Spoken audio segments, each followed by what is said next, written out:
Greetings and salutations. Welcome back to another episode of Operation C.M.G, the podcast that covers comics, movies, and games. I'm one of your hosts, Dustin. And I'm Jacob. And I'm Leslie. Man behind the camera. Justin.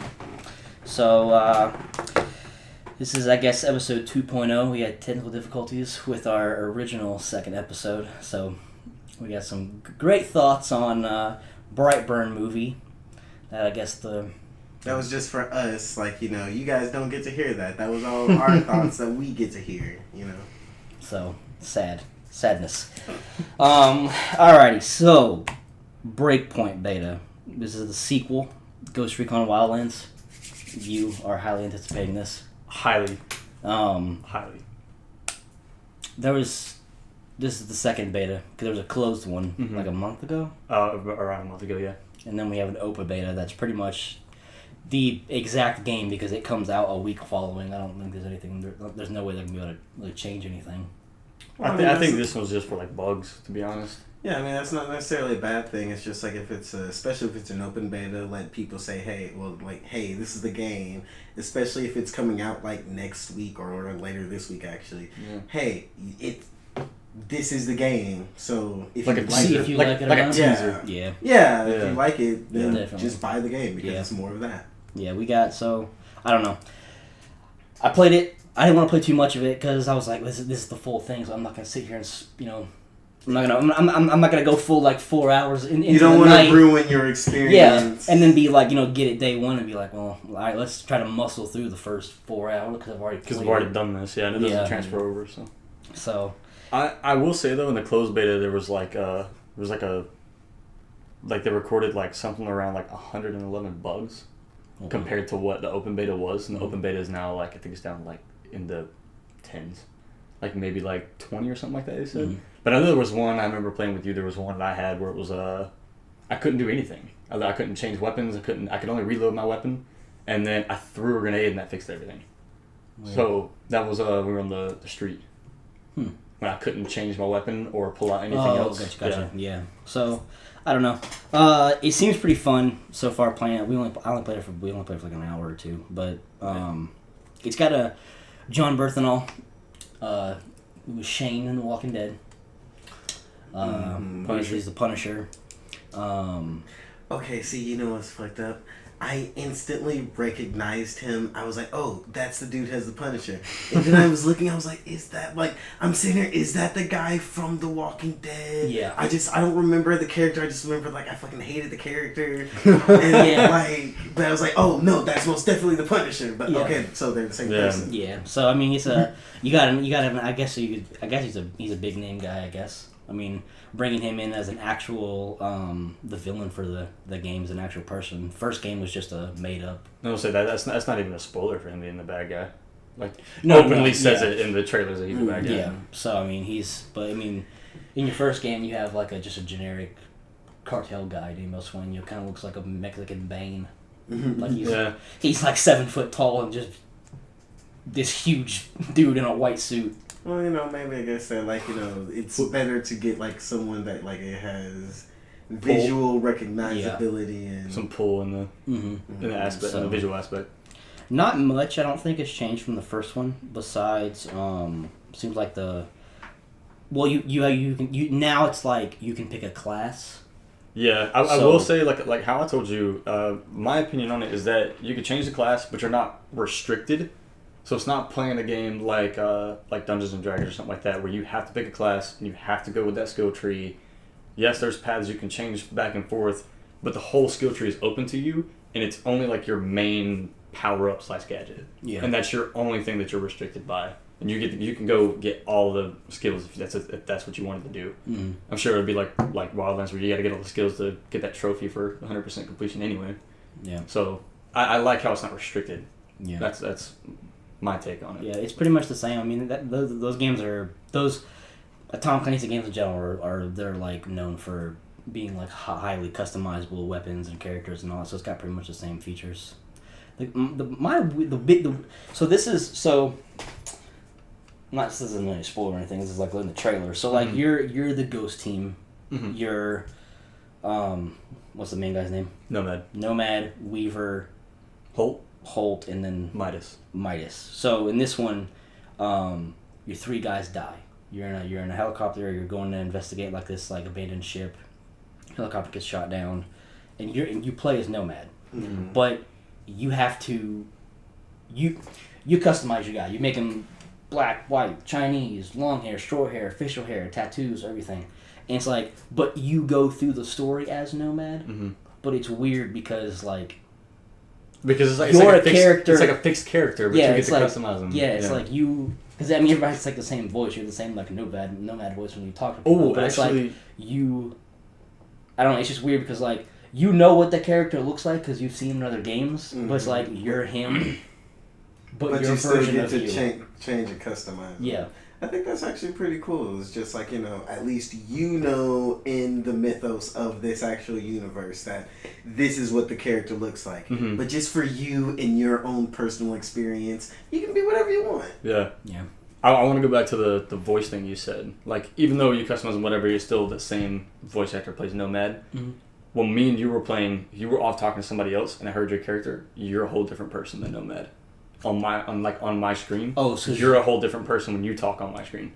Interesting. I guess it worked with the other people I played with too. Because I'll be Nomad on my screen. So I don't know how that works, but because technically you're talking as Nomad on your screen, but you're somebody else. Well, I mean, this one. And I guess it just gives you that. They really did. Have you ever played the Division games? I have not.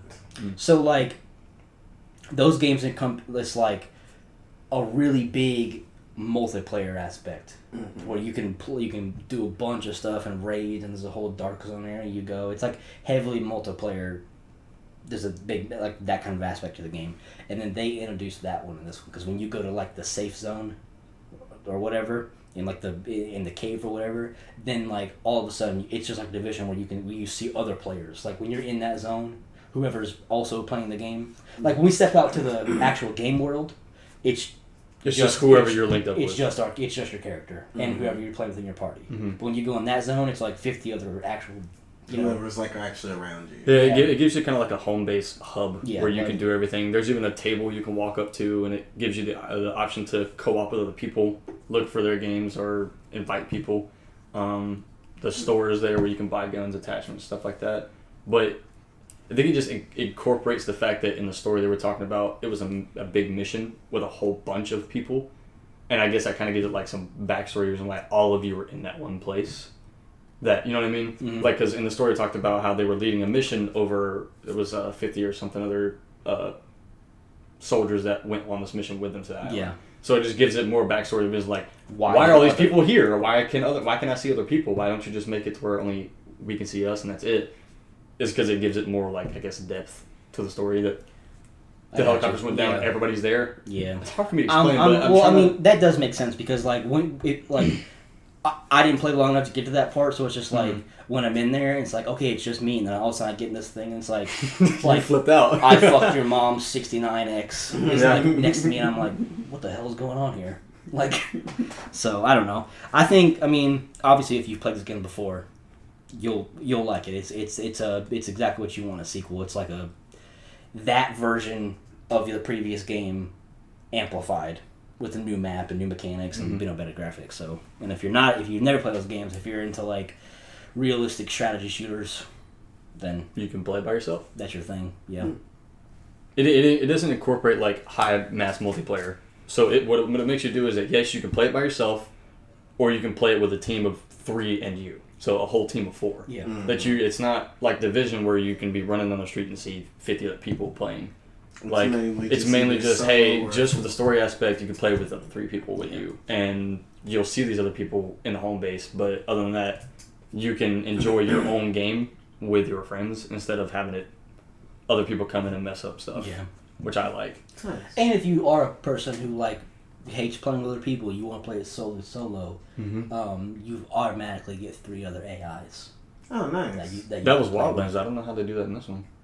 Well, I'm just assuming because like the sync shot was back to where you can make your allies like sync up to 3 other people. That's so what I thought too. You can take out people by yourself. That's what I thought too until I was playing by myself and found a drone that does a sync shot. Up to 12 people. So do you just get a drone? You can stack up to 12 drones and deploy them all at the same time and have 12 people shot at the same time. That seems like some overkill. That's some overkill for some one-player stuff. But if you're playing a one-player game, you play however you want to. So, I mean, if you only kill 6 people, you can take out 6 at a time. But it said up to 12 people can be shot with the same drone. Nice. So, I don't know if it's just making you, not making you, but helping you play at one player, I guess. But I'm with you. It seems like a lot of overkill. Well, no, not necessarily. This just popped in my head that they did introduce a so in this one, instead of like you automatically get the ability to like put whatever 50 billion, I don't know, wear this helmet with this mask and these gloves or whatever. Now it's the actual like you have to unlock those pieces of armor and it gives you better stats. And there's a leveling system now. So if you're fighting just regular mercenaries. That's okay, but when you're fighting like John Berthenol's ghost mercenaries or whatever, they're like wearing that special armor. They were like 150 gear level. Yeah, and then like if you like lock onto them, they're like a little skull and crossbones or whatever. Like don't fight like a leveling system. I will say that's one thing that I. So maybe that's why they. Okay, I got you. I help them loot this, but my thing is that I also like how it makes it where you don't necessarily have to. Play by yourself because the looting system is kind of like Division in a way. I wasn't a big fan of Division. I know you liked them, but I didn't really care much for them. But the gear level thing, I was not excited for in Breakpoint. But the fact that they made a gear level makes it harder because as well as I do, playing that game all the way through, you can go to any part of the map and fuck up anybody you want. Literally. Mm-hmm. You can, and it makes it where, you're kind of restricted. You can do it if you want to take the hard route, or you can go do some of the story missions, come back later to it where you're supposed to do it at, and take care of it. Because the Wildlands, you could kill anybody you wanted to, literally in any place, no matter what the difficulty was. They weren't that hard. It just meant more people. There wasn't a leveling system to it. So, I mean, I like that aspect of the gear level now. It's not restricting to you. So, yeah. But... So, next on the agenda, we got Crisis on Infinite Earths. I fell off the CW shows hard. Yeah. I think the last. Oh my god! I watched season 1 of Legends of Tomorrow. I think season 6 of Arrow, 3 or 4 of Flash, and 2 of Supergirl. That's where I left off of all of those. Okay, I'm gonna go ahead and tell you. I don't watch Supergirl. I don't watch Legends. I stopped watching Flash whenever they did the Thinker.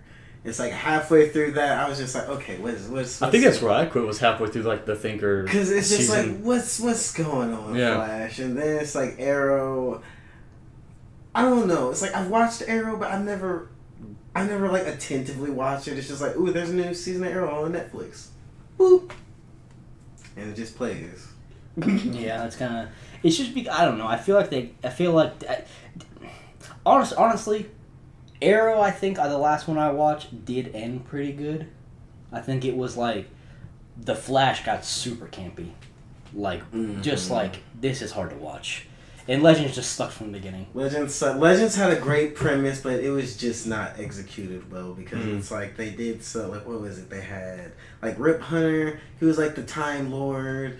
And he was doing all this, and I was like, yeah, okay, but then you get rid of him, and then it was like, like White Canary is the captain, and I'm just like, fam, I can't. Like, yeah, season 1 had this good plot line, I mean, of, like, we're here to save time, and then season 2 is like, we're just here. We're just here, dude. Like, we're here to, I don't know what we're doing.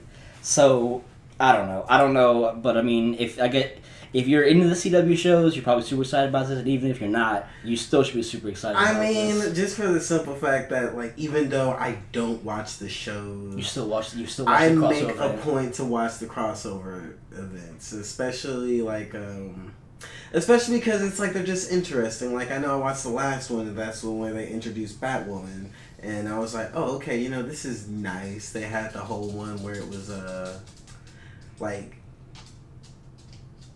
I want to say it was like Crisis on Infinite. Like it was someone where they were like the Nazi like that was Earth X. Earth X. Yeah. Yeah, but it's just like the crossovers are fun, and I'm interested in this one especially because they say it's like it's weird to call it like a 2-part crossover when it's like a 2-part crossover spread across like 5 episodes. Yeah. They said they're doing like 3 of them in like December and then 2 of them in January, and I'm excited. No, yeah, I am too. I mean, we got a bunch of people, and we got Kevin Conroy, who's most famous for voicing Batman and literally almost everything forever, as long as I've been a kid. The best voice. He's going to do live action Bruce Wayne. Brandon Routh, who was previously Superman. Then he's the Adam in the CW show. He's going to be Kingdom Come Superman. They just released that. I actually find it interesting because he's still playing Adam. Oh yeah. He's like, not. He's gonna be 2. He's gonna be like double rolling. Yeah, he's gonna be like the Adam's gonna be Superman, and it's like so. And this isn't. I think we're having 3 Superman because we're having the Superman Tyler Hodgkin from Supergirl the show is gonna be in it, and then they say they're gonna try to get Smallville in there. No, yeah, he's in. Nice. The Tom Welling and the woman who plays Lois Lane, they're both in here too. So I think we're having 3 Supermen. Nice. All at the same time. And then, holy shit. Yeah. So with it, there's I mean they're really like pulling out all the stops for this. So I mean from the only thing we've seen so far is Brandon Routh's Kingdom Come Superman, and it's dead on. It's like that is one of my favorites. Just like the sleekness of that S. I have no idea why, but oh yeah. He's got the little like fantastic like little Mr. Fantastic. Like he's going gray right now. Temples. He looks in that picture they released of him. He looks huge. He looks. I find it amazing because he actually looks different. Because it's like you're sitting here. It's like if I think of him and I'm thinking of like Adam, I look at that in Kingdom Come Superman. I'm just like, oh, these actually could be 2 different people. I think it's the suit for me. When you're looking at like the Adam, you just see the suit. You don't see his arms, you see the suit. So for me, I think it's like, well, like, yeah, but he looks bigger. I don't know, it's Ray, I think he's kind of, I don't know. It's kind of like Clark, in shape, like he's but Clark Kent as like the Atom, and he's Superman like as Superman. Because like the photo of him, he looks really big, and his hair's like kind of. I think it's higher. Because he kind of looks. I don't know if this is the best word, but he kind of looks goofy when he's like Ray Palmer. He's never really like taken this too seriously. He always kind of has like some type of comical humor around him. So it's like maybe that's it. Yeah. View him differently. I don't know. I think this will be interesting. It'll be interesting because we'll finally get to see Batwoman. Because I did not know that they were going to introduce her last year, don't do shit with her, and bring her in like this year. I was really expecting there to be like a Batwoman series like last year, but I guess, they're working with the momentum of this crossover to push forth her series, so. Yeah. I don't know. I think this is I don't know. I think it's hard to do because I think, okay, here's the question. It's obvious, I guess the obvious answer is no, but it's like, let me pose a different question, actually. How hard is it to do a Batman property without Batman? I want to say not hard because of Gotham. But You're Bruce Wayne, though. You gotta deal with, like, if he's there, there's gotta be a crazy reason that he's not being involved, or he's dead or gone, and there also has to be an extreme reason of why he's dead or gone. I mean, they could do a, like, this is gonna sound real weak, but they could do, like, a prequel type thing of just, like, this is Gotham City before he was Batman, and again, this is gonna sound really fucking weak, but it could make it like, he was his inspiration. Like, maybe instead of Batman, like, one day young Bruce Wayne was walking the streets and he seen Birdman or some shit like that. Trash. That's a trash idea. I said that's a trash idea, dude. I said it's weak. I said it's weak. Okay, so didn't you say Kevin Conroy was gonna play live action? Oh shit. So couldn't it be like he's old? Oh. Well, yeah, I mean, Kevin Conroy's ancient, my point exactly. He's not gonna be old Bruce. So, I'm pretty sure you could do like a a Batman thing Beyond type. Like I'm mentoring Batwoman. I'm pretty sure. Well, they've already stuck in the trailer for the Batwoman. They've already said Batman's gone. We don't know. He's missing. We don't know where he's been gone for blank number of years. We don't know. Where and I think your point is you can't. That's not an acceptable thing. You can't just say Batman's been gone. Yeah. If you say the last time we seen him, he was working with a group of friends, okay. That's maybe you're thinking all right, maybe they're doing some Justice League shit. Yeah. But why can't the Justice League be missing? Why can't it be the Justice League was... the last time we saw the Justice League, they were fighting Darkseid and... I think because at that point in this realm, it's just what the fuck is Flash doing then? Whining about not being fast. That's every season. It's dude, we just skipped ahead and just got Earth 15's Flash. He is top 3 of you guys. You're useless anyway, so we just decided we got Aquaman. Nah. Why are you mad at that? No. I burned Aquaman. That's... No, you said we have... Why would we need the Flash? We have Aquaman. No. Even on his best day, Aquaman is not as good as the Flash. No. Wait. Speed Force? What if Central City's underwater? Speed Force, man. Doesn't make any sense. I will run the water out. Speed Force. I will run the water out. Speed Force. If there's anything I learned from the CW Flash, Speed Force wins everything. This man said, I got one bucket and a fucking... I'll scoop out all the water in the ocean. Oh, that's great. You're fantastic. Even with your argument, Aquaman could just park that shit. You got Flash going... And Aquaman's just Aquaman's you're working mighty hard to do what I just did.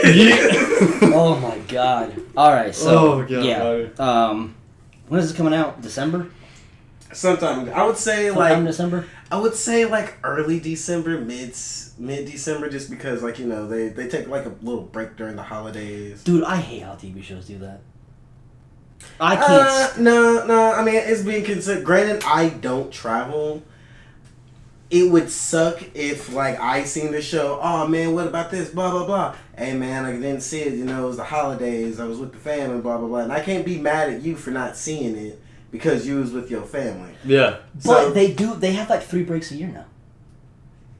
That's very true. First 2 seasons of Flash, then it was a 2-month break in between. 3 yeah, it was right in the middle. All right, look, they take a break so they can. It's like a summer break from school. They can do more filming and whatever. But now it's all right, we got spring break, we got Christmas break. We're not airing on Friday because it's Halloween. I would say that's just simply because they're actually looking out for their ratings. Just because it's real talk, that would not be a good summer show.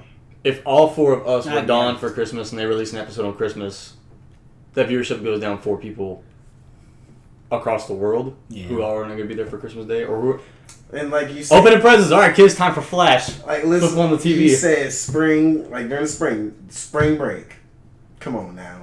And then during the summer, I am not finna, and my girl says, hey, do you want to go to the park on a nice summer day? Oh, babe, the Flash is about to come on. You really think I'm finna say that? Fuck no. But in this cold winter, there's a good late January, Damn, February. Bro, where do you live? It's hot as hell in July. No, but in February, when it be cold, it be chilly, just no, what am I gonna do? Hey, fuck it. Let's watch the Flash. I'm gonna put on my fuzzy socks. Have a cup of cocoa. No, fuck that. I put on my onesie. I'm a man. Ooh. Throwing that shit. Fuck the fuzzy socks. Jeez. Alright. So, yeah. December. Tune in. While we're on the subject of superheroes, I guess we might as well bring up, He's back. Segue. He's back, baby. He's back. He wasn't gone for long. But Spider-Man's back. But it's all right. He will be with who he needs to be very soon. Really? I am going to go ahead and say it. You can fight me over it. I think Spider-Man should be with Sony. Okay, so let's recap this whole thing because that's. I like how you just didn't immediately attack. He's like, back up. Wait a minute. Let's ease everyone into this. So, obviously, those two companies are not telling us everything that's going on. That's obvious. So, but money disputes. Sony's taking their kid back from the stepdad. You're not allowed to play with those kids anymore. Sorry, Spider-Man. This is my child. And then the world erupts because Spider-Man's not going to be in the MCU anymore. I can't be an Avenger. Blah blah blah blah. And then out of the blue, when all hope seems like it's gone, it's fading away. Randomly, he's back in the MCU for one. But they made the weird stipulation of the day they announced it was he's back for one movie, and we already have the release date. That seems like Sony was I mean, all right, listen, you're gonna give us. Disney already had a movie planned, and Sony was like, no, that's where they started. You know what I mean? They already had the movie planned for 2024, 2021, and we're like, before you go make that movie, he's mine. Which is directly competing with the Batman movie. I think the same month. That I don't know about. But anyway, I mean, that's what goes around the matter. I feel like the reason why they decided to come back and do one more movie, because if you actually think about it, it's good on both of their parts. Sony can just say, hey, Spider-Man, we have one more movie where we can visually, everyone can see us rip you from the MCU.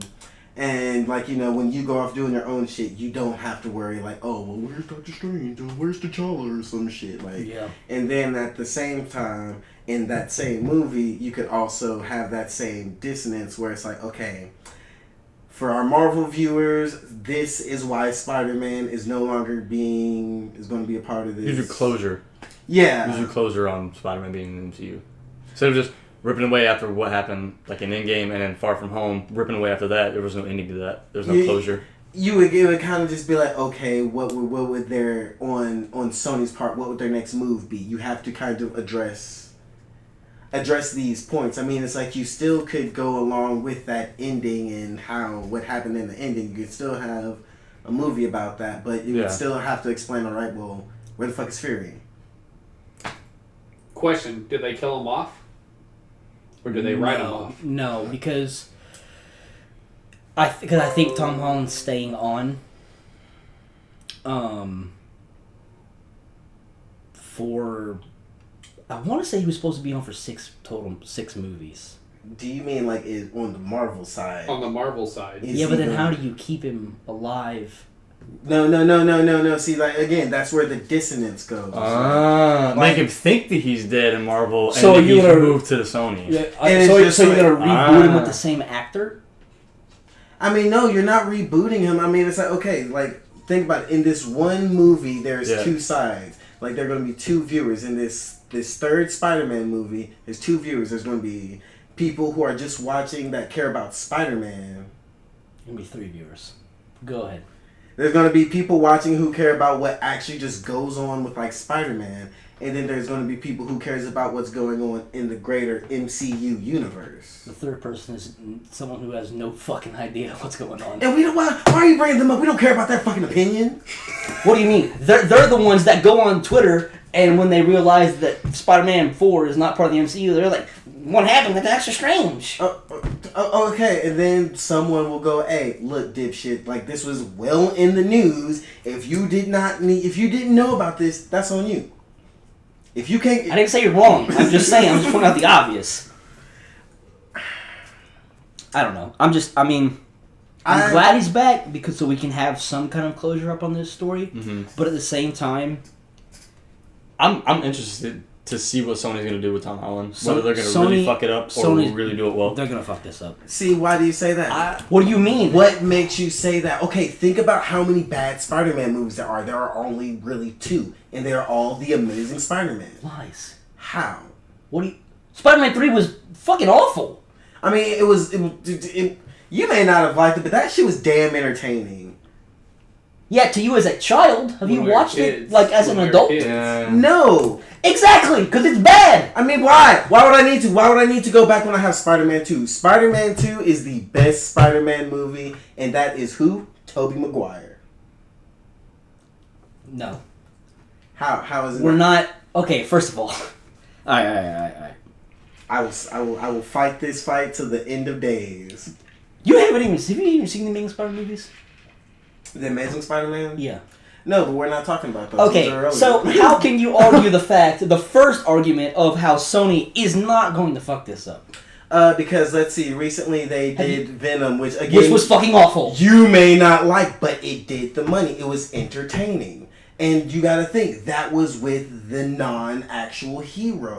Like, I mean, that was with a character who's not in his, like, wheelhouse. He was, like, trying to be the hero, but, like, not really. Okay, if we bring Spider-Man into this, alright, things... Full circle. Everything will be right with the universe. We can have the bad guy be the bad guy, we had the good guy be the good guy. But you gotta think, they were trying to set up a Venom-verse because they couldn't fully do what they wanted with Spider-Man. Now they have him. Think about, like, okay, again, think about it. Venom and Carnage...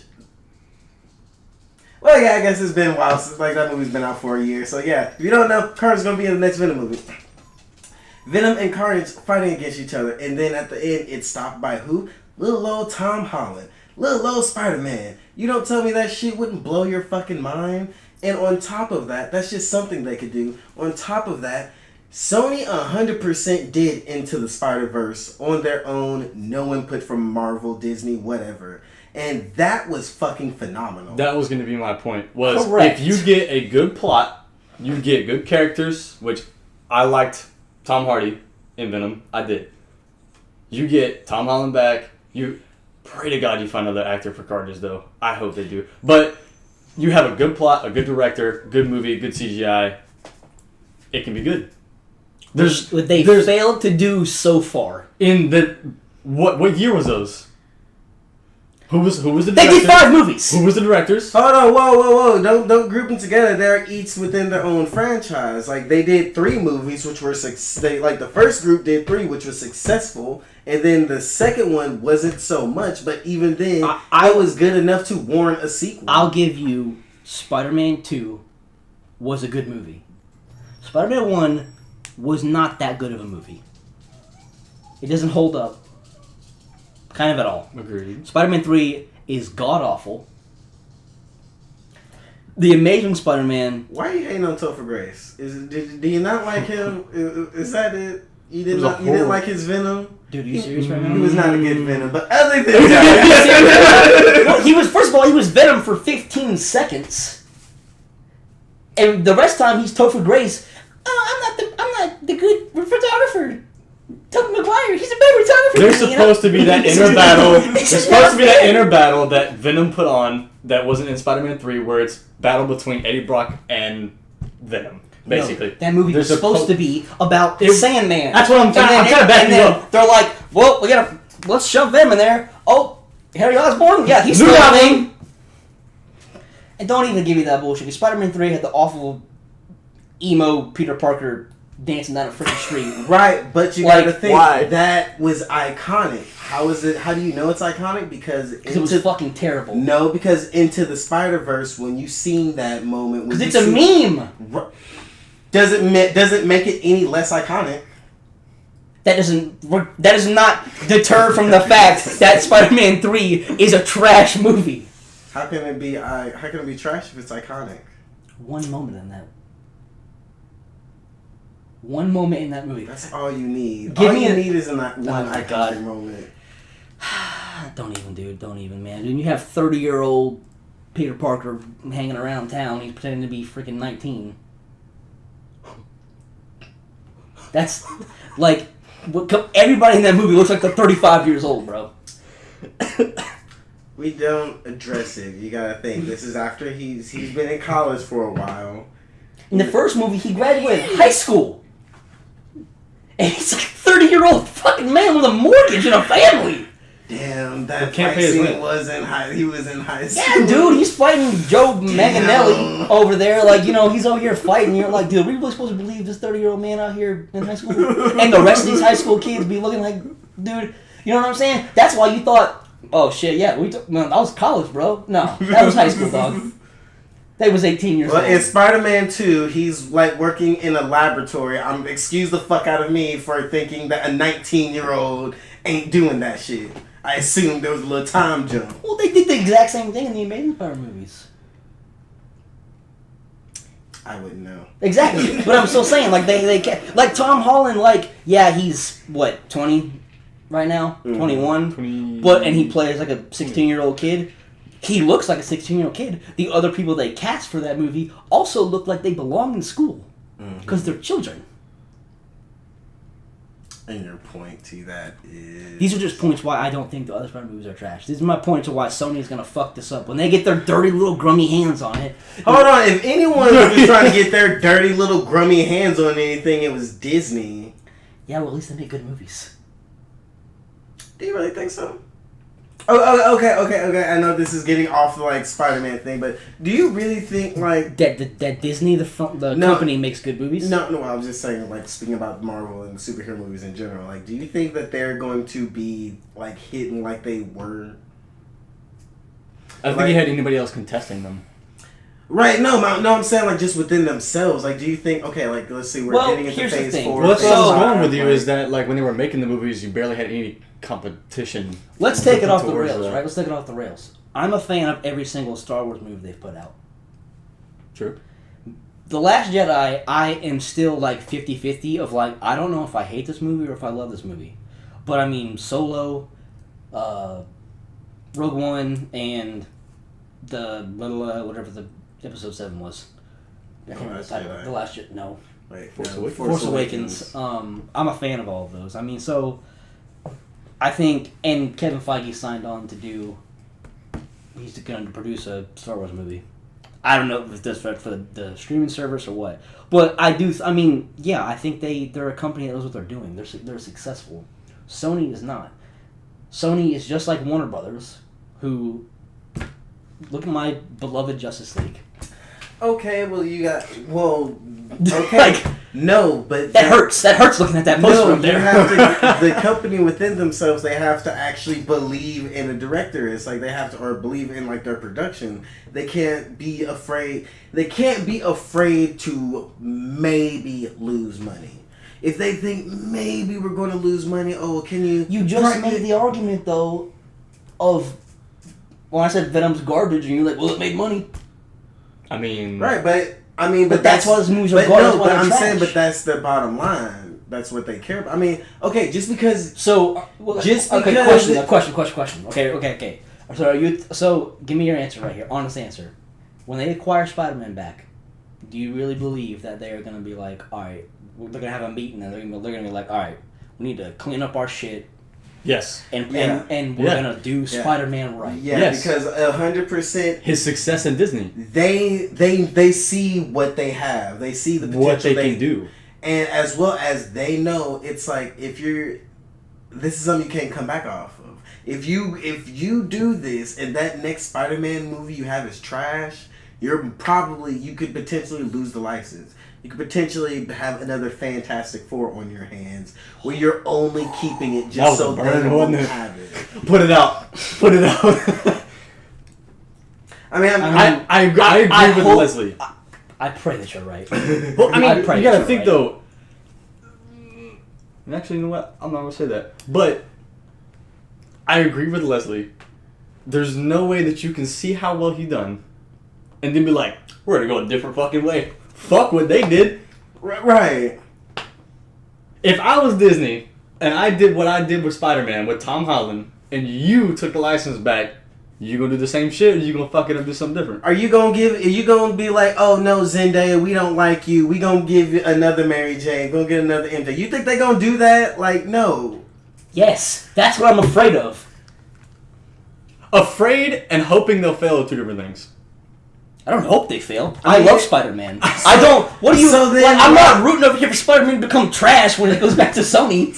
I'm afraid for him. It seems like you're very against he's very Sony hesitant. doing their Yeah. I'm against Sony. I am you skeptical. don't believe them at all. No, I don't trust them. I think they're horrible. You didn't watch Venom.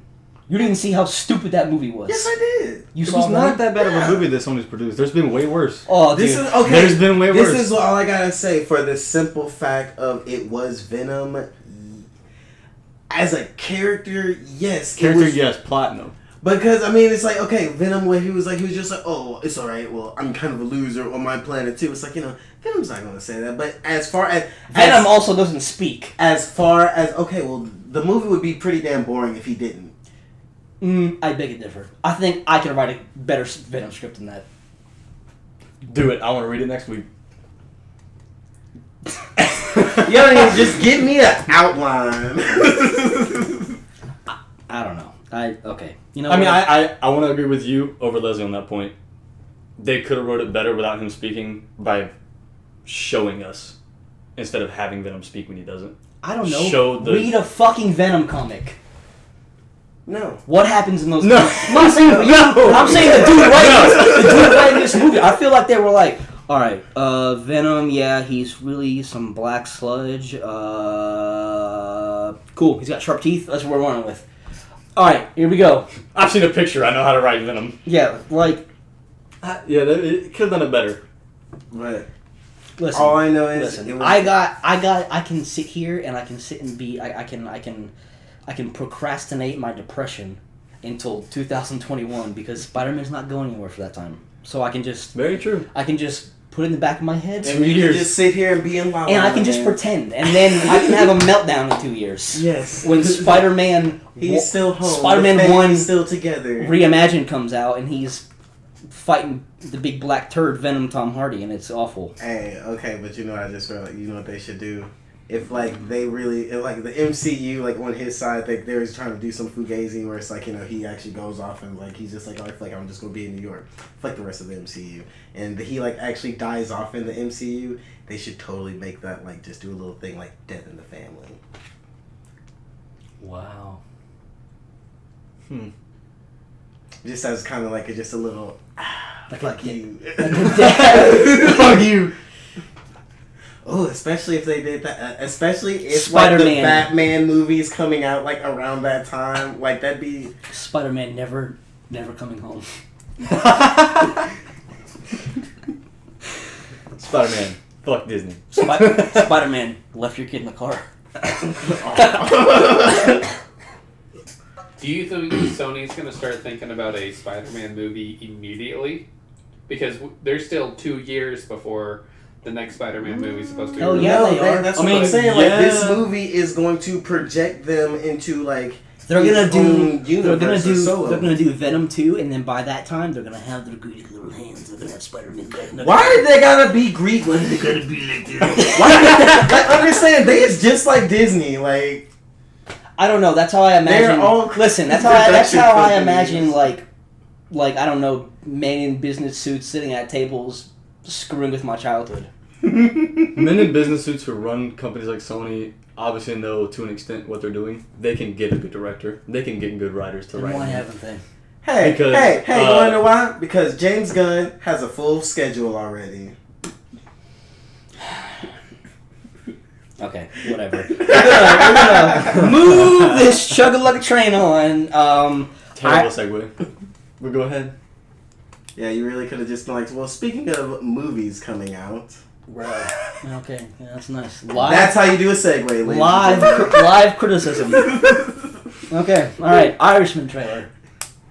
I'm very excited. You like mob movies? Yeah. You like Pacino? Okay, see. You like De Niro? For you! I like De Niro. I like Pacino. And most of all, I like... I don't even say if I like Pesci, just because I've never seen a movie I've never seen him in a movie while it was out. The only one I've seen was Home Alone. You seen Lethal Weapons? I mean, I wasn't watching it when it was out. I seen Casino, but I wasn't watching that when I was 6. Yeah. Okay.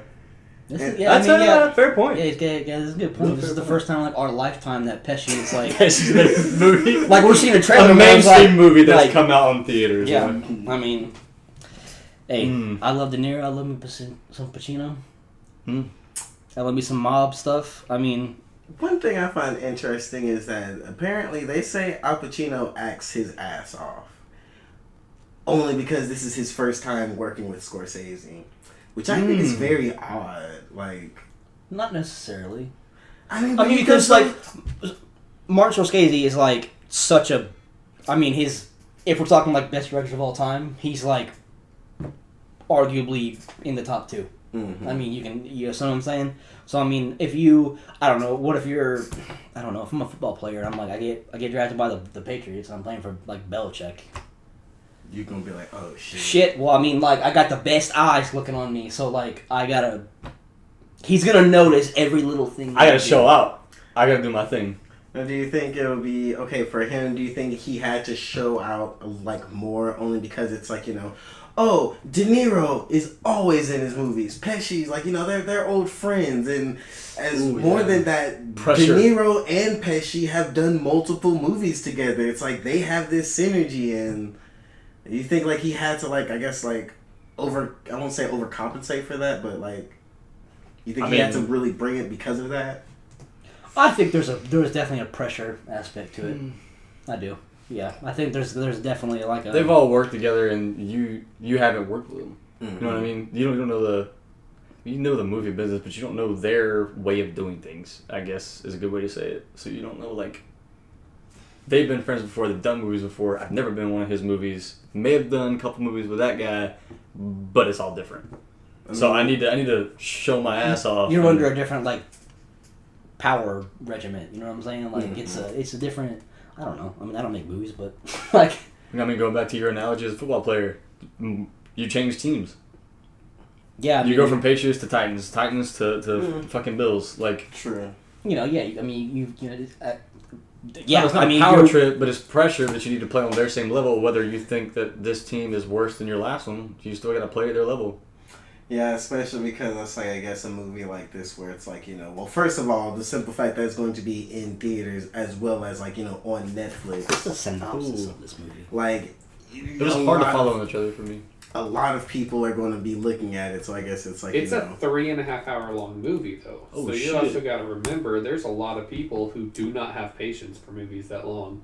Yeah, but I'm just saying, it's like, even if they don't make it to the end, you don't want to be the one person where it's just like, I mean, granted, this is Al Pacino we're talking about, so it's like, he's not going to be the worst guy, but it's like, you don't want to be the one where it's just like, yeah, he really wasn't bringing it. We got Frank Sherman maintains ties with a Buffalino crime family and claims to have killed fellow teamster Jimmy Hoffa. So. Okay. So we got, here we go. Irishman, the story of Frank Sheeran, that's going to be De Niro's character, a mob hitman and World War II vet who develops his skills during his versatility. So, yeah. Huh. De Niro is de-aged once. No, so he's de-aged once for, I guess, the flashback of the World War II stuff. Mm-hmm. Then he's de-aged, I think, for primarily some of the stuff, and then he's aged up and then aged up again. So he's digitally enhanced 4 times. Holy shit. It's a lot to do in one fucking movie. I mean, you got a lot of time to do it, 3.5 hours, but it's a lot of shit to do. Yeah. There's a weird picture I saw of him, and it's like 4 different points of the movie. It's like he's like young, middle-aged, 50s, 60s, and then like the trailer, he's like super old with like all white hair. I'm not gonna lie, like I just heard that. And I heard the 3.5 hours, and I instantly, and I'm scared now because I instantly think of, that sounds a lot like The Godfather, which is apparently great movies, I'm told, but just. I've never sat down and watched the full. Man, I fall asleep. Yep. Every time. Well, maybe this is a new movie that you'll be able to watch. Right, but I mean, it's just like, man, like, okay, the only reason. And it's on Netflix. What does that mean? I could turn it on and fall asleep? Stop. I mean, you could take a break. You could take a little intermission. You know what I'm saying? You could watch it. Like an hour and a half, and then pause and go finish the rest. But I think that actually does help to their point with them having a Netflix release. Yeah. I will say when you watch the trailer and then you get done with it, the Netflix logo. If you did not know this was produced by them, you're surprised. I didn't know. You're like completely I watched surprised. it earlier and didn't know it was on Netflix. Yeah, because it's like it looks. First So of all, it's coming out in theaters and coming out on Netflix. it's got a limited release. It's coming out in theaters first, just because they say for like it's one day For the film festival? Is that what it is? something like well, that. it's out in film festivals, but they said it's like having a limited release in theaters that way, because that's how they feel like that's how it's supposed to be experienced, but it's only select theaters, I would imagine, for like maybe a week at most, 2, and then it's out on Netflix. Justin is right. The world premiere is gonna be at the 57th New York Film Festival on September 27th, and then it's gonna have a scheduled limited theatrical release November 1st, followed by the digital streaming on November 27th. So Damn, you got That's Okay, close so as shit. That's 3. They're well, I going guess that's a 3 theaters and weeks. then straight, instead of actually releasing movie purchases, going straight to Netflix. Yeah. Has Netflix ever done anything like that with any of their releases? I was gonna ask. they're fixing to do it with. No, they actually have done it. They did it last year with, I think it was a movie called Roma. It was like a completely Mexican, Hispanic made produced movie. Had a limited release in theaters. Fucking came to Netflix, and it won them something. I want to say it won them like an Oscar or.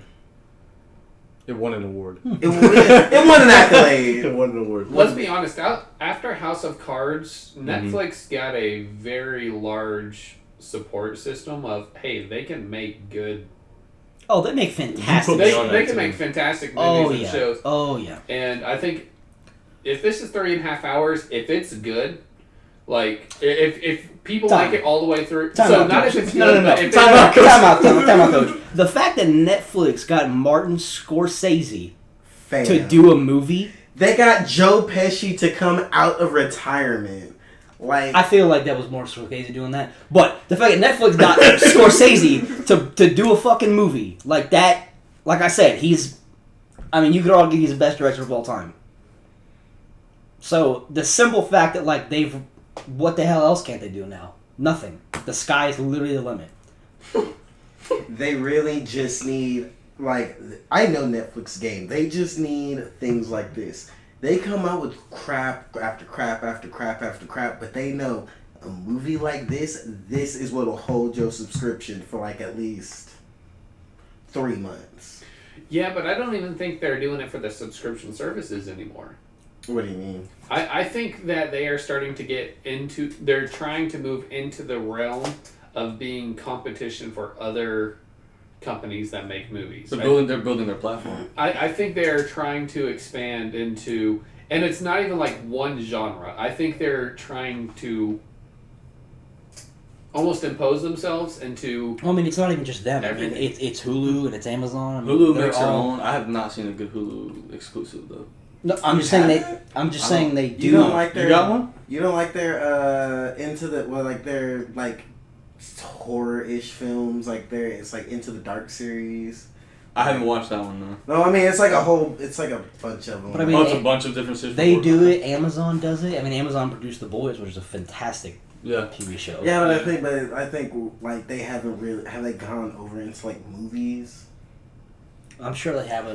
But then again, I feel like we're splitting hairs because it's low key. Some of these things seem like they're they have the production value of a movie. The point is, all three of those companies, Amazon Prime, Hulu, and Netflix, all make a movie in the same genre, and it's going to be released on theaters the same day. Which one are you going to watch? Netflix. Mm-hmm. Because they've already built that platform that they can make fucking movies, and now they got Scorsese making a goddamn movie.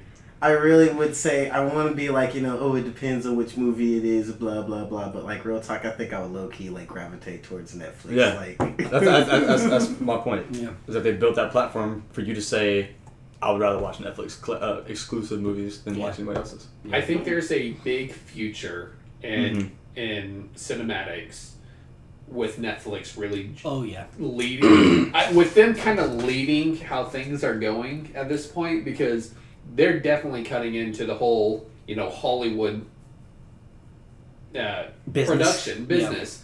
And I think it's going to be good for anybody who enjoys watching any genre. Oh, I'm sure in 20 years, I'm sure in 20 years from now, you're going to be able to like... No, seriously. It's just like, oh, if you don't want to go to the movie to watch this... Hey, it comes out the next day. You can pay for it you can watch it at home.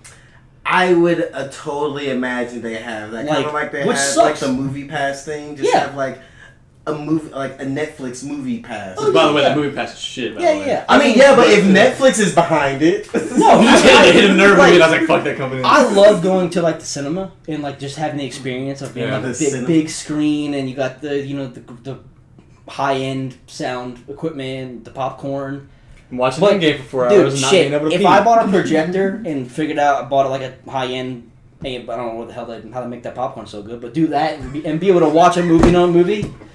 And I'm like, yeah, day one, Spider-Man 4 comes out. Theater popcorn hits different for you? Bruh. Are you kidding? I don't like popcorn, so I was reason why. Oh. You don't. Then you're missing out, yeah. Dude, theater popcorn hits. Like that's like you've been away for years. I don't know what they fucking do with theater popcorn. That's like good. You've been away for years and you come home and your mama makes you a home cooked meal. You're like, this is slapping. Like this. Tom Hanks from Castaway. Hell yeah, right. A ham sandwich in forever. This one hit different. Yeah. But for real, I mean, like if I can have the same type of experience at home, I'm not fucking. If it's the same amount of money, like fuck it, I'll stay home and watch this by myself. I watch so much more movies. Also the same amount of money for a ticket, roughly, to get a whole month subscription of other movies as well. On Netflix. No, but I'm saying like if Netflix, I'm saying like if streaming services, say if the cinema went away, right? Yeah. And you literally, it's like, okay. It's only like on demand. It's only on demand from now. It's like, all right, you want to, it's not going to be out to watch repeatedly for 6 months, but you can pay $15. I think it's just like how PlayStation does it. You can rent movies on PlayStation. Yep. You have it for 48 hours, but as soon as you press play once, you have it for 24 hours. If they did that type of thing, you have to pay. The only way I think that would work is if you could have multiple watchings. I mean, you got it for a whole 24 hours. I mean, how many times you go watch that movie in one day, though? I mean, but just as long as it's not like Amazon Prime, to where it's like you have 24 hours, or like you may have 48 hours to start watching it, but once you start watching it and you finish, like you have once you start watching, you have 24 hours to finish watching it. Yeah. After that, it's done with. Once you finish watching it, it's if done they didn't have a time limit on it, and they stopped it when the movie ended, like at a certain point, you have this much watch time in this movie, and you stopped for a little bit, and you came back in 3 days and you didn't have the movie anymore. How else are you gonna do it? I'm sitting here thinking like, okay, let's say I watch a movie and it's just like, oh, this movie is really cool. I want to maybe show my girlfriend or or maybe have some people over and we all watch it. Would I have to pay for it again? We all pitch in. If it's $15 to rent the movie for 24 hours. First of all, I don't think it's going to be that much. The movies are already like $4 to rent. But man, I'm talking about if it's a release though, the theatrical release. You know what I'm saying? Though, when Joker comes out next week and we all want to watch it day one, at home, then okay, I got you. I guess. I think it would be more like how the YouTube platform has their premiere releases, where when it premieres, everybody is watching it at the same time. That way, no matter when you join in, you're in that part of that movie. So it's kind of like going to a theater. You would pre-purchase access to it, and then it starts playing at 7:00. Yeah, or whatever. It's kind of like being in the cinema. And if you join in at 7:15, you're walking in at the end of the credits at the cinema. I think it would be the same thing. However, back to the original topic, I think this movie is just kind of following that thing is going to be really what either delays a process like that, or if it really does skyrockets it or takes off, or if it slows down the process of Netflix wanting to keep things on their platform solely, or if they are going to go a lot more of these cinematic releases. I think you're completely right, but I think if streaming services do go, you know what, we do want to keep making these giant blockbusters of movies. I think it then at that point it's totally going to be on like like AMC, Regal, for all those. Like, okay, well, how do we combat this? We have to make it easier for people to, because that's the problem, right? Is like streaming stuff is way more easier than taking a shower, getting your clothes on, going to the thing, paying $100 for 2 tickets, a drink, and a popcorn. You know what I'm saying? You know what I really hate? I was about to correct you. Just like, it's more like 60, man. Come on. like that makes it better. Dude, you know, like, man, you know how many dollar cheeseburgers you can buy with that? I think I know where you're going. Is it how theaters are going to make it easier for people to go out and see movies? Yeah, like the, what is it, $2 movie ticket Tuesdays? Yeah. Or, no, is it $5 movies on Tuesdays? No matter, There'd be more of those? Yeah. Or just drop the prices. I mean, like, okay. You might as well drop the prices at that point. Back to a sports thing. We've all been to, it's not a sports thing, but it's like, you go out to, like, anywhere downtown Nashville, right? Mm-hmm. A beer is $8. And you're just like... This is crazy, right? Well, like, the Atlanta Falcons, they built a new stadium. Nothing in that thing is under $5, which is still expensive. What? Yes. But it's still, it's still, like, expensive. But, like, that's the cap. Like, nothing is more than $5 when you go to Atlanta Falcons football game. Nothing is more than $5? Nothing. I thought you said under $5. That's crazy. Yeah, so like... What was a bottle of water was like $8 damn when we went to the game the other day. Yeah. So, I mean, nothing is like that. That's... Which, I mean, I just think that's like... I don't know, if you stop trying to fucking rob everybody every time you do something, like, people would do stuff more often. Well, even though people do... But that's just because, company... Like, every company has to do well, like... You gotta get the greedy hands and everything. They gotta get the money. Getting all the money. Every company use them for wanting money. They just their company. And it's your money they want, but I don't know. So, well, damn. Check back with us in 20 years and see if the 25th different Batman has been cast and how that's gonna. Can you stream it or not? Alrighty, main topic for the week. We all read Batman Damned. That's DC's Black Label event, so it's like more mature. I don't think you have to be a certain age to buy it. Nope, they just say that the Black Label is mature. But it's it's that they've got cuss words in it and it's got provocative images, and this is the famous issue where it originally was released. You can see Batman's penis ding-a-ling, and then they had to go back and edit it out. Reissue issues. That the world me off. The world couldn't handle Batman's sitting dick. Here looking through. I'm just like Batman's dick. Yes, I was looking for that Bat. I'm not gonna lie. I knew a part it was coming up at. I'm just like, I know it's coming. I'm just like, okay, where is it? And then I see this. I'm just sitting here like this awkward. I feel like this is where it is, and it's just like I really do hate it. But the whole time I'm just reading it, I'm just like, was that the Bat dick? Was that it right there? So my problem is it's in the very go ahead. Okay. My problem is why do you have such a problem with it? He says go ahead and I keep talking. You told me go ahead. Why do you have such a problem with buying a mature comic and having mature content in it? What is the problem? I don't know. It's not even a full-on dick. It's a silhouette. It's like a silhouette with white highlights or something like that, where it stands out as a dick. So I mean, why would you have a problem with it? You're buying something mature. I mean, hold on. How deep are we getting into this conversation? How deep do you want to go? Because it's just like, because I don't... Well, Batman's flaccid in the photo, we can only go so deep. I mean, okay, are we trying not to spoil things, or like...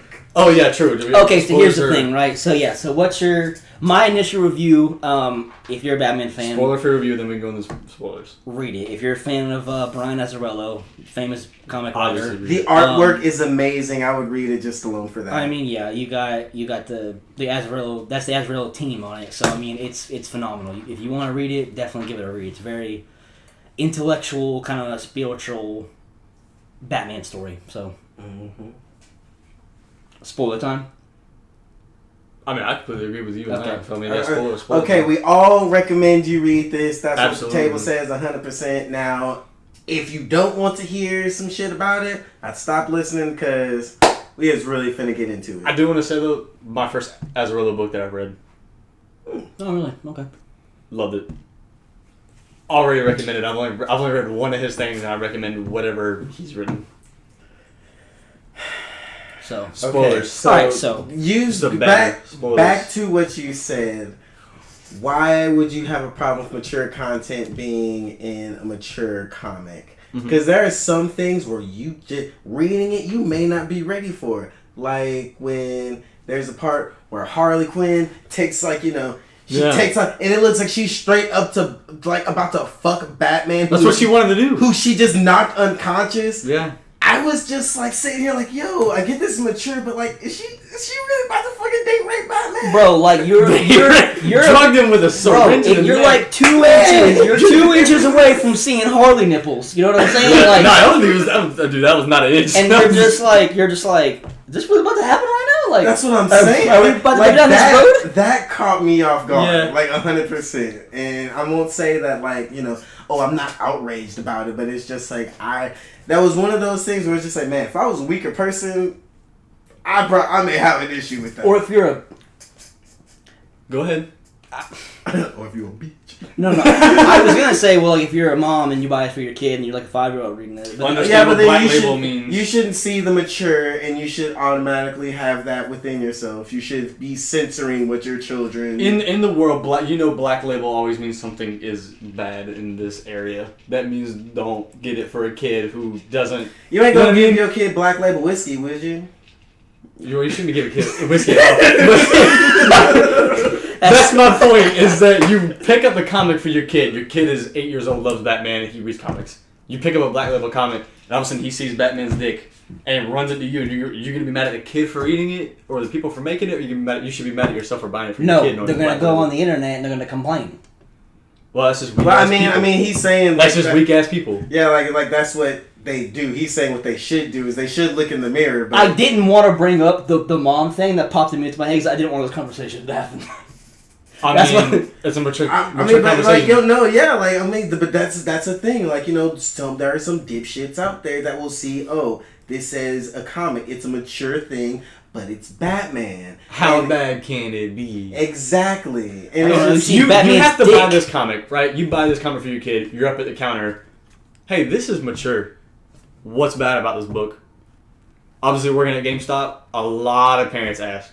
Mm-hmm. A lot of parents ask, hey, this is rated mature. What's all in this game? What's all in this game? I don't know. Flip over to the damn label. Why is it? I don't know. It says Black Label, so I'm assuming your 8-year-old kid don't need to be reading this shit, to be honest. He might like Batman, but you better go find some Rebirth Second off, okay, real talk, you should just kind of skim through the comments just because it's real talk. It's a literature that a kid shouldn't be even reading. No, it drops F-bombs. Well, no, I mean, not even that. You're not going to understand what the fuck's going on. You're not going to understand Constantine's just...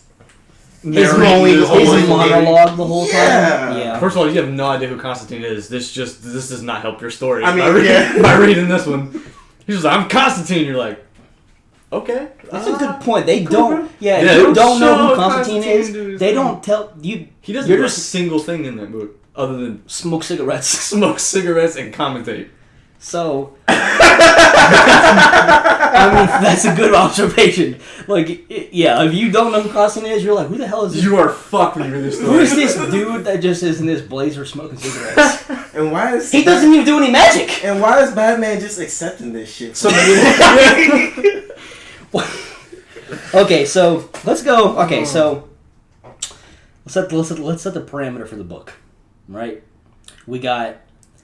Batman is in an ambulance. Mm-hmm. He's bleeding out. He's fixing to die. Wakes Heart up. rate is somewhere between 130 over 80. Wakes up, freaks out, beats the shit out of some paramedics, runs away, gets home. The Joker's dead. Presumed dead. Well, dead, yeah. A John Doe. What do you mean? There's literally a panel with on the news with his face on it. They pulled his ass out of the water. I mean, you're right. Not only that, it's you also had the guy tell Commissioner Gordon, not too long after that, who did this? The devil did this. And I'm not gonna lie, I love the fact that they, that homeless man, whatever he is, he called him the devil. They refer to Batman as the devil. Yes. And it's just fear. Fear aspect. Yeah. Mm-hmm. Yeah. Puts that fear aspect back in Batman. So he was Batman. Yeah. So then, Batman. So, and actually... I misspoke. He doesn't wake up at his own house. He wakes up in Constantine's apartment. I guess. Hotel. He said hotel in the comic, but I think he was referring to something else. Yeah. But I think it's more like his apartment. So, and then, I mean... strange symbols on the walls and shit. That grabs you from the beginning, because this is like, well, shit, I mean... Now you because if you're grabbed now and you haven't watched it, you need to stop right here and go pick it up. But I mean, yeah, because I mean, if you like... It's Batman and the Joker, right? They're going back and forth, and it's like the Joker's dead, and Batman doesn't have anything to do with it, but then he's just like, I have to figure out why and find that person and bring them to justice. See, one thing, I don't know about that, because I figure, because it's like, again, the guy straight up says, oh, the devil did it, and Commissioner Gordon says, I don't believe that because I believe in him. So Commissioner Gordon knows at this point Batman also, and he may have overheard it or some shit, and so he's chasing the dude. And I feel like that's why he's I think that's why he wants to know why he doesn't want to find out who did it. He wants to find this guy to find out what he knows, because this guy. Well, because he has like a slight amnesia, doesn't he? He doesn't remember what happened. He doesn't remember what happened. I don't think he's doing it for justice. I think he's doing it just to find out what the hell happened. Okay. In my opinion. And now I think about it, does this comic show people in ways that they're not usually shown? Was that the Spectre? Yes, I knew that's what he was going to.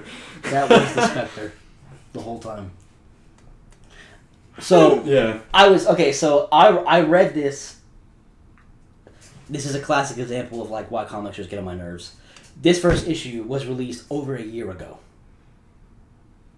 Did it take them like a year to get like three? Three parts. Exactly. But they wrote 1 and then 2 and then 3 was the one that took the longest, right? I don't care. I don't care. The 3 books. It's unacceptable. They're 45 pages, dude. It took them a year to write. Come on, shit. It took them that long to draw it. Whatever. So, I lost my train of thought. This is the reason why issues bug you. Oh, so I've already read 1. Mm-hmm. Boom. Yeah. So I went back and reread 1, 2, 3. Super confused at the end of 3. Read issue 3 again. Thought about it. And then woke up and was like, I need someone else's opinion on this. And I watched a review on the whole book. And I'm just like... This is my first question right there. You got some notes? Yes. Like... Bat's dead. Joker alive? Like, what was the point of Dead Man? What was the holy shit? Dead Man had no point being in this. Swamp Thing actually did something. Zatanna did something. There was even fucking Etrigan in there that had some little plot development. What was the fucking point? Dead Man was just in there to help fulfill the spiritual superhero. Is it just supposed to hint that Batman's dead? Like. No. Then what the fuck is the point? Isn't it? Exactly. No, hold on. That actually could, because again, back to my first question. It's like, I love how you whip these notes out like because right now. No, because you said that there's things that you need to be answered, and these are what I need to be answered. If you don't know, like yada yada. Okay, let's go through it because I mean, if I don't know.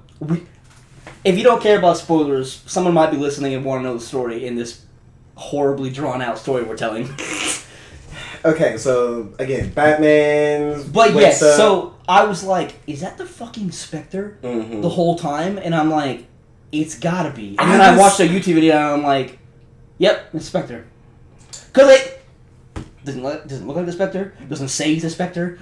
Nothing. There was one thing, and this is what made me think about that, because there was one dude, I think his name was J Blood or something, he was rapping, and I'm just like, okay. Is that's Etrigan, and I'm just like, okay, no. Because that big blue, like, cape thing. I don't know what happened, just something, I'm just like, I really do feel like this is him, but he never went, like, demon mode, but I was just like, oh, but doesn't the demon rhyme whenever he talks? Yeah, so he rhymes and that, but that's what made me think, because he was rhyming. He's a rapper.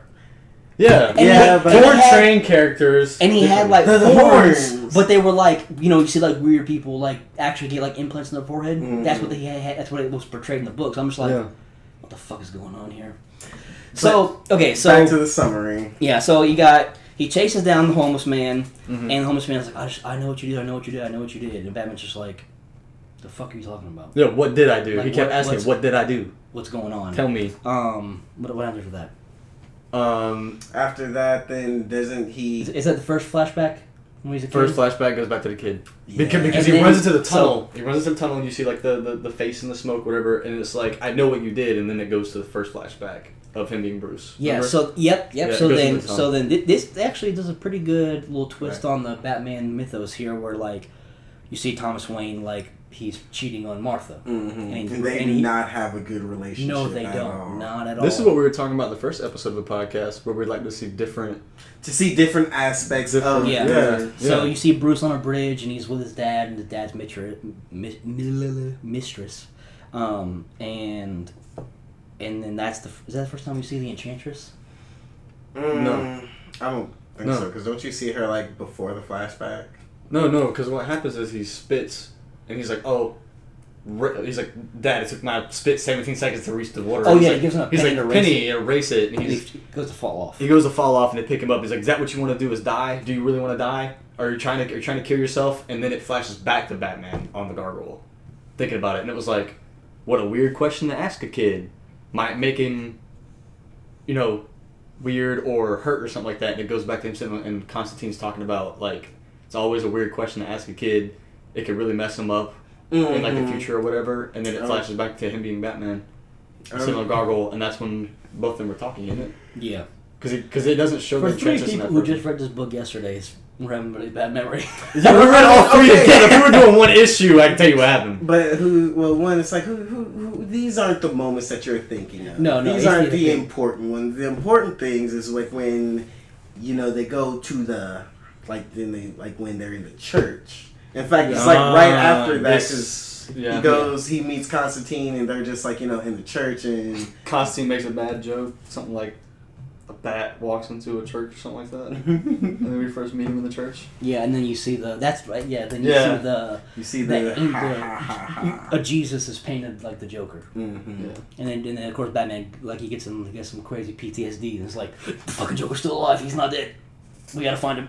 And I'm not gonna lie. Like, I think that's a problem he has. Like, he really has it out for the Joker. Like, he just has a hard on for him. Just like, no, because he needs him. He is out there. He is not dead. My man is still out there. He's gonna come home tonight. We gonna have dinner together. Like, these are the things I think Batman thinks when he thinks of him and the Joker. Because he needs him. Yeah, he's Batman's purpose. Yeah. Right, but I'm just saying, it's just like, so, like, for the simple fact that even outside of Batman himself, he's like, no, nothing can happen to the Joker. I'm the only one who can touch him. He could probably just shot Joker dead in the forehead. You alright? No, you're good. Get up. Stand up. You're good. You're not dead. Somebody just painted your smile on a window over there. You're not dead. It's just like, no, I did not kill him. He has to be alive. Yeah. It's like I'm the only one who can kill him. It's like his little brother. Like, nobody can beat him up but me. But leave him alone, Penguin. Kick your ass. Anyway, they go to the church, and then I believe after that is where they go see J-Blood, which is Etragog or whatever. Mm-hmm. He's rapping. What the hell was the whole point of that part? I think it was just... It plays into the demons in heaven and hell type He was story. going there to figure out answers. Mm-hmm. No. Constantine told him, I know where you can go for answers, but I don't know. I cannot tell you for certain if it's going to get you answers or not. Yeah. And he took him to Etragog. Etragog didn't help, and they almost killed him. And no, they almost killed him, and the city started blowing up. That's what I'm saying. Everybody pointed guns at him. Yeah. There was no reason. Yeah. Well, they're in there. My thing is, What? Go ahead, Batman's what? No, go. What's your question? This whole story, all 3 issues, Batman doesn't seem like Batman to me. He gets caught off guard way too much. Well, he gets Enchantress hits him or shows up at him. He doesn't know what to do. His face is shocked in this whole comic. Like, he has no idea. This is a way different Batman, right? This isn't your mainstream. Okay, because I was like, dude, he is getting like his ass handed to him. Like, he let Harley inject him. Like, he even started off with it like, I'm bleeding out from a fucking knife. Like, he does seem like, I guess, more vulnerable. That's my thing. I'm glad you cleared that up for me, because I was, the whole time I'm reading this, I'm like, he's getting caught off guard so much. Yeah. Like, it is, I don't think it's the same Batman. No, yeah. I think this is not your mainstream, Batman who can, detect everything, figure out everything, and I mean, I guess if you just haven't realized by how I guess the story is within, or in general, this isn't like your mainstream story just because of. So they're in there, and Batman's being Batman. He's like threatening people for no reason, being a hard ass, and then boom, explosion. Boom. You go up there, and it looks like the Joker on top of a building. But it is the greatest surprise ever. I'm not gonna lie. That actually got you. That actually shook me the fuck up. Because I was just like, I'm just like, okay, it's the Joker. Of course he wasn't dead. Holy shit, that is Harley. Like, she just went full on Joker, and it's just kind of like, I get it. I think that spoiled me by the second issue's cover. Yeah, because I read them all three, so I knew that it looked like Harley. The second cover is like a zoomed in of her face. Yeah. See, sometimes I know the covers could just be. Whatever. Yeah. But she's up there shooting machine gun. Batman shows up. Boom, it's Harley. They fight for a second. She knocks him upside the head with a bat, and then no. Go back to the main part. He's choking her. He's choking her, and he punched her. Yeah. And she was like, "Keep hitting me."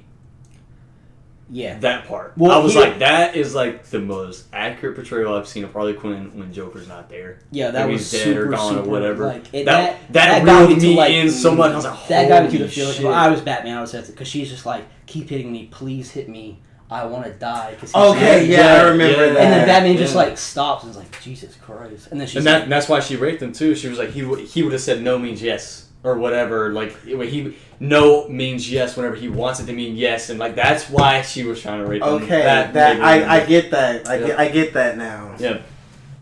Yeah. She was missing Joker, and Batman punched the living daylights out of her. There's when before she starts speaking, when he's like has her by the throat and he's like choking her to death. Yep.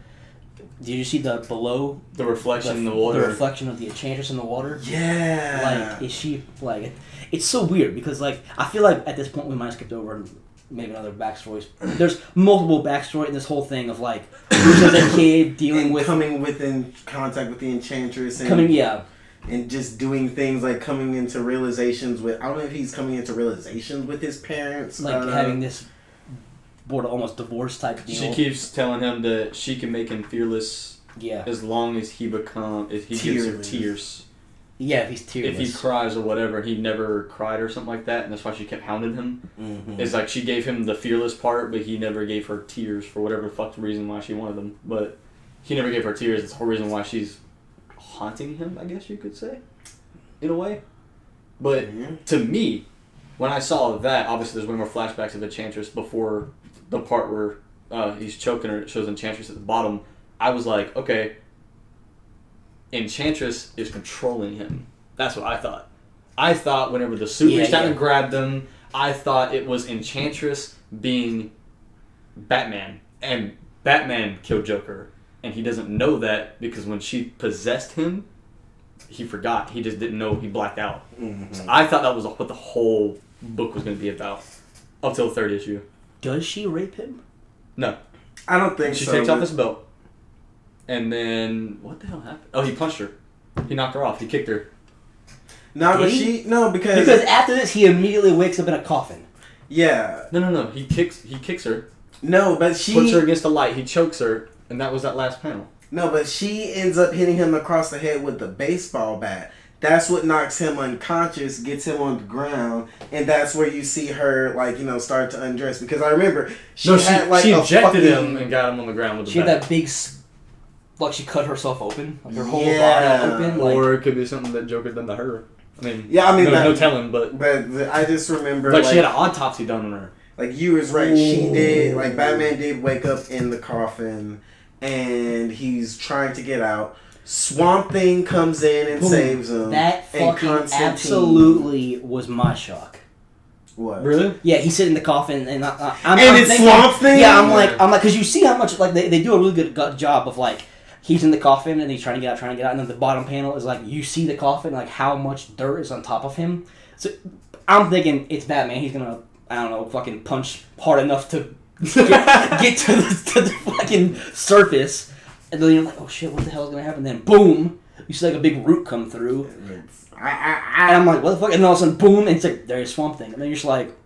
At first, I thought it was Ivy, but I mean, I guess that's what I thought. When the vine came in, I was like, Ivy. When I seen Swamp Thing, I was just like, oh, okay, it still fits. I guess because it is dealing with the whole supernatural side of things, but it's just... Swamp Thing is actually trying to help him, too, the whole time.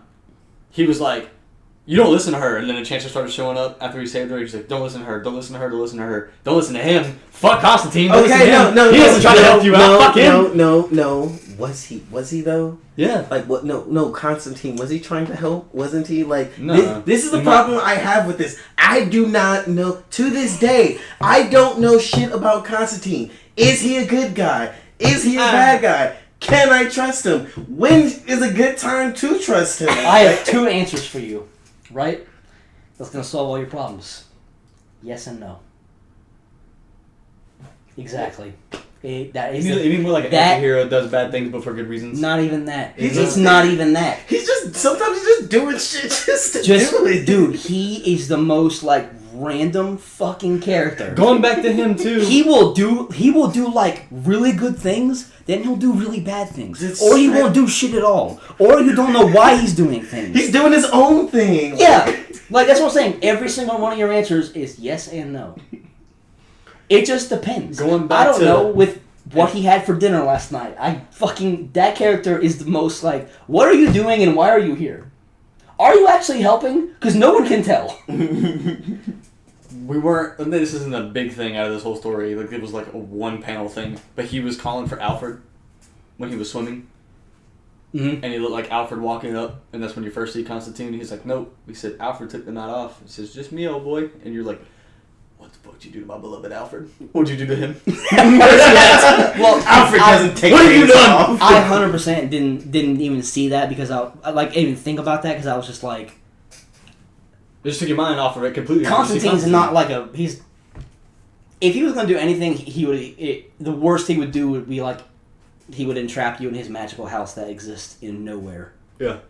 I mean, he doesn't kill people for no reason. He's not like a murderer. He's just like. It's hard to follow what he's just like a demon slayer or something like that. Dude, he is. He's used to be a PI. Yeah, I know that. Yeah. And what he does now in the magical world, who fucking knows?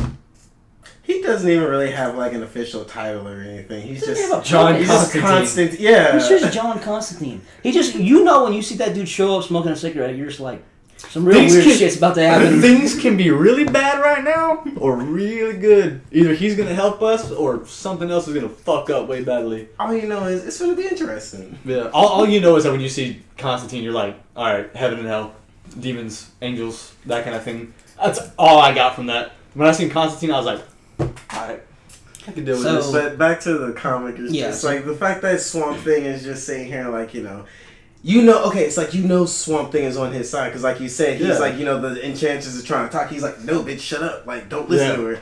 And then he's like, don't, and it's like Constantine's talking, he's like, don't listen to him either, so it's like, okay. The only advice he gives him is like, he says something like, there's some evil coming or something. Who, Constantine? No, Swamp Thing. No, Swamp Thing tells him some. You need to pull it up? No. Okay. He gives him some warning. He warns him about something. I think he warns him about Constantine. I think he warns him about Enchantress. I don't know. Without giving the ending away, you know who I think he was warning him about? The Spectre. The homeless guy.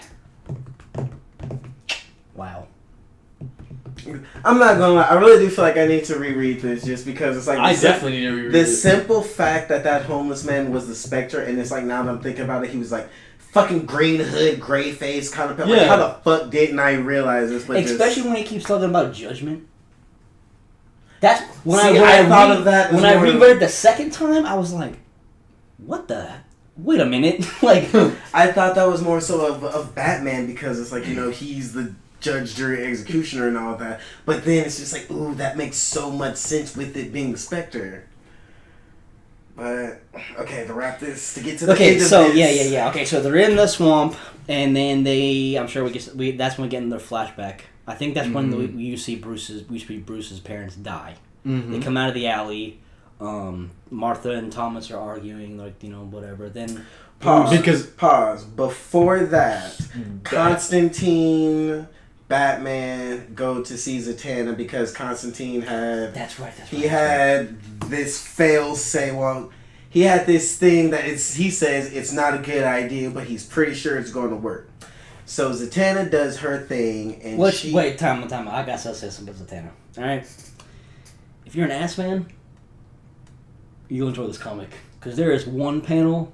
Oh yeah, Zatanna is looking cheeky as hell. Yeah. You know what's weird? What? I did not notice at all. Dude, there's every time I see Zatanna, I'm sitting here trying to figure out what is her spell. Like, I'm trying to read it backwards. Nah, because trying to figure out how would it sound if she's saying Zatanna's I do the same thing. Zatanna's really famous for like the classic like magician coat with the like white blouse and the fishnets, but like. They go there to Zatanna. They all sit down. Dead man takes over somebody's body, sits at the table. But right before they sit down, when she's like, "Have a seat," there's a panel, and she got both butt cheeks just swaying out. And I was just like, "You raunchy girl." Well, anyway, Constantine makes Zatanna send Batman and Constantine back into the past. There's an important thing we gotta say about this. What? That really gives you big hints that I don't think you might not have caught it because you didn't like say it. So Zatanna says the only person. This is actually said by Constantine at the very beginning, I think. Mm-hmm. I may be wrong, but he says like the only person that can help us is dead.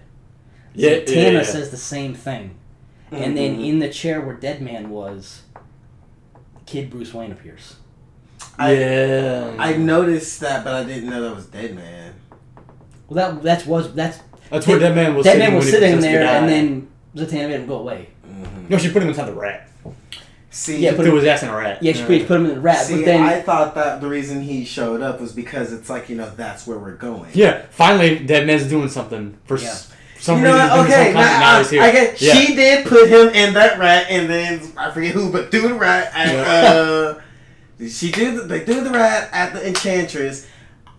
And I have no idea why, but this is like the best Hail Mary ever because it's like it distracts her. That's it. Yeah. A fucking rat distracts her, and then Constantine shoots her and baby Bruce Wayne. Yeah. And then that's when it goes to the final. That's when you realize that Bruce died as a kid. Yeah, no, that's not when I realized. That's when I got confused all the hell. Because I'm just like, what the fuck is that? Especially because at the end, it's like the Joker apparently lives. You see him crawling out. You're What did I skip? I skip? The whole part where he's talking to the Spectre. No, this is before. In the morgue. No, the very last thing is the Joker crawling out of the water. No, yeah, I get that, but he was talking about going back to the past. Yeah, he goes to the past first, then to the morgue. No, you said crawling out of the water, right? Well, that was Joker crawling out the water, but that's neither here nor there with Batman. You're talking about on the bridge. Yeah. Okay, well, whatever. All right, listen. So, boom, you find out. Okay, Bruce has been dead this entire time. Mm-hmm. He's been dead as a kid. He died as a kid in the alley. What the hell's going on? Then it harkens back to right where Batman and Joker are on the bridge, and then you realize that Batman has these fatal wounds from a knife, and he knows he's gonna die. Yep. And he reaches down to help the Joker up, and then closes his fists. But he doesn't because he's afraid what he would be like without Joker. Yep. What Joker would do because Batman would be dead after he saved him. What would happen to Gotham? So I'm dead and the Joker's still dead. Okay, hold on. So Batman died in the ambulance.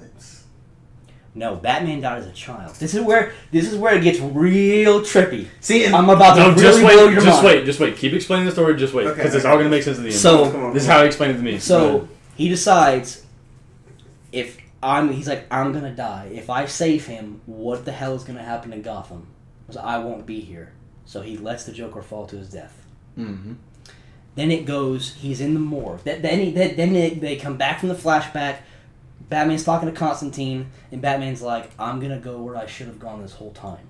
And he goes to the morgue. And standing in the morgue John Doe is the Spectre. And the Spectre's like, this is your judgment. Yep.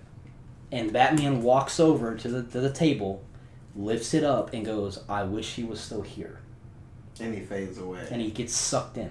Now, to where the fuck he went. What then, I then wish he was still here. Then, well, so and then it shows you the Joker crawling out of the water. It says to be continued. And he's like laughing. And then so... No, Joker crawls out of the water, and that's the end of the comic. Yeah. Not to be continued. No, it says at the very top. It says something like, this is something. The story is changing or something like that. Story needs an ending, or does it, or something like that, is what it says? Yeah, something like, or could be continued, or whatever. So, Batman says to Constantine in the alley, he says, this is the hell that I've created. That he was stuck in hell. So, Bruce has been dead this whole time as a child. None of this is real.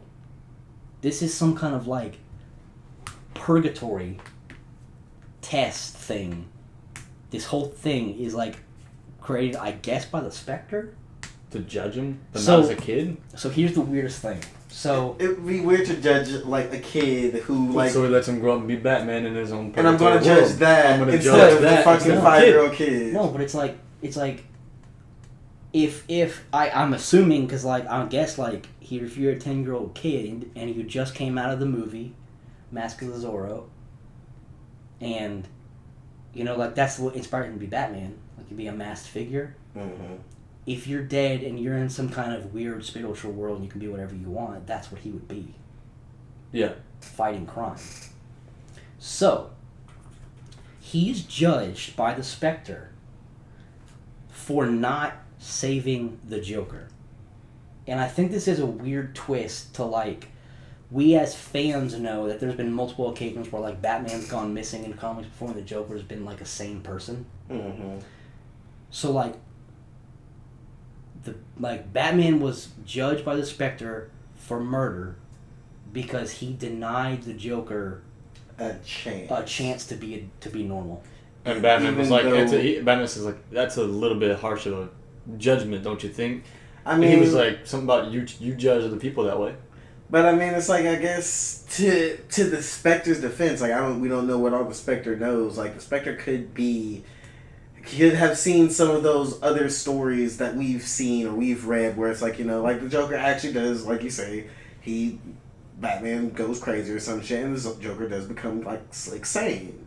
And it's just like, I guess if he knows that that's a possible outcome, even if it's not the one that the Joker chooses or that Joker chooses, for the simple fact that that is a potential outcome and you robbed him of that decision, maybe that's what made him be damned. Yeah. So that's why this is like, it got real confusing, and I had to reread it, and then I had to like go on YouTube to get other people's like feedback. Like, am I thinking the same thing? That like they're thinking like, what the hell is going on? And then I mean, yeah, that's pretty much. I mean, like, no, I'm glad we had this discussion because I was just like read this. I was like, what the fuck did I just read? Right. It's very It's a weird story. It's a fantastic story. It's a story that's like... And then, once you understand that, then it gets even weirder, because you're like, wait a minute, but the Joker, like, gets out of the water? And he's a lot like... What the fuck was that? Like, was he just fighting a ghost? Or, like, is all of this, like, just... Like, is Batman's purgatory or Batman's hell just, like, continue rolling on without him? Or, like... Yeah, like, what is this? Is this real? Is this fucking not real? What has been going... Like... This is a comic. Nothing's real. Look at...